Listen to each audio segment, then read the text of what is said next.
नमस्कार, प्रभा साक्षी news network पर आप सभी का स्वागत है। उत्तर प्रदेश विधानमंडल का मानसून सत्र काफी सकारात्मक रहा। इस दौरान खास तौर पर मुख्यमंत्री योगी आदित्यनाथ और विपक्ष के नेता अखिलेश यादव के बीच लगभग हर रोज किसी न किसी मुद्दे पर बहस देखने को मिली। आज भी विधानसभा में जब अखिलेश यादव ने योगी सरकार पर हमला बोला तो मुख्यमंत्री ने दुष्यंत कुमार और तुलसीदास जी की पंक्तियों को उद्धृत कर जोरदार पलटवार किया। उन्होंने कहा कि नेता विरोधी दल के वक्तव्य को देखकर यही लगा कि 2014, 2017, 2019 और 2022 का जो जनादेश है वो जनता ने ऐसे ही नहीं दिया। उन्होंने कहा दुष्यंत कुमार ने इस पर बहुत अच्छी बात कही है कि तुम्हारे पाँव के नीचे कोई जमीन नहीं और कमाल ये है कि फिर भी तुम्हें यकीन नहीं। हमारे पाँव के नीचे कोई जमीन नहीं, कमाल यह है फिर भी तुम्हें यकीन नहीं।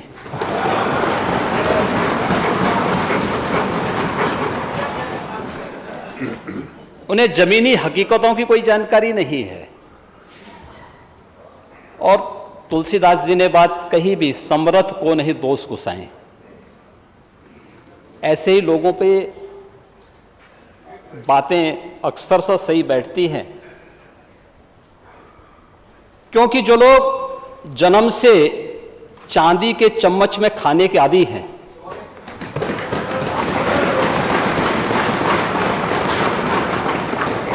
वे गरीब की समस्या को क्या समझेंगे। ओह, मैं आ रहा हूं, वहां भी आ रहा हूं मैं भी। मुख्यमंत्री जी वे एक गरीब की पीड़ा को क्या समझेंगे,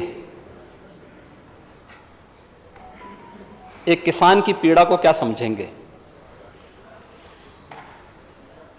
एक दलित की पीड़ा को भी क्या समझेंगे,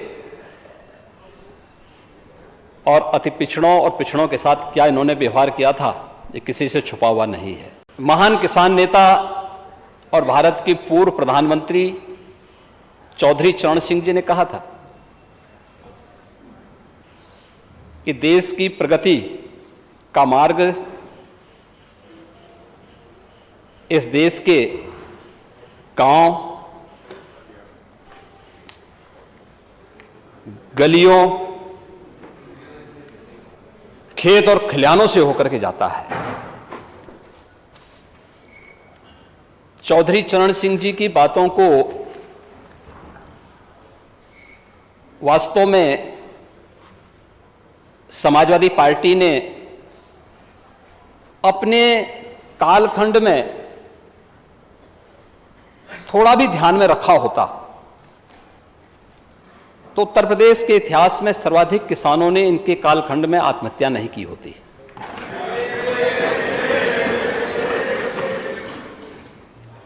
और मुझे चौधरी चरण सिंह जी की बातों के साथ ही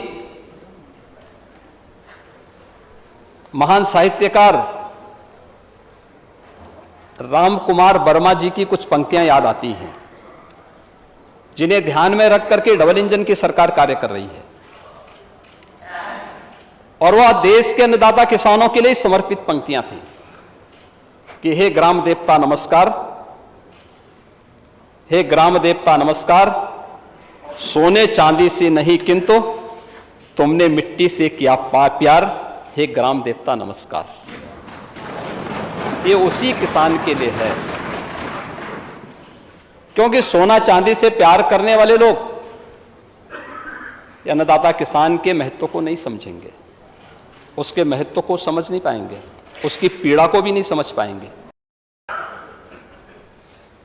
अगर भारत की खेती की बात होती है तो नेता विरोधी दल उसके साथ बाड़ी शब्द भी जुड़ता है,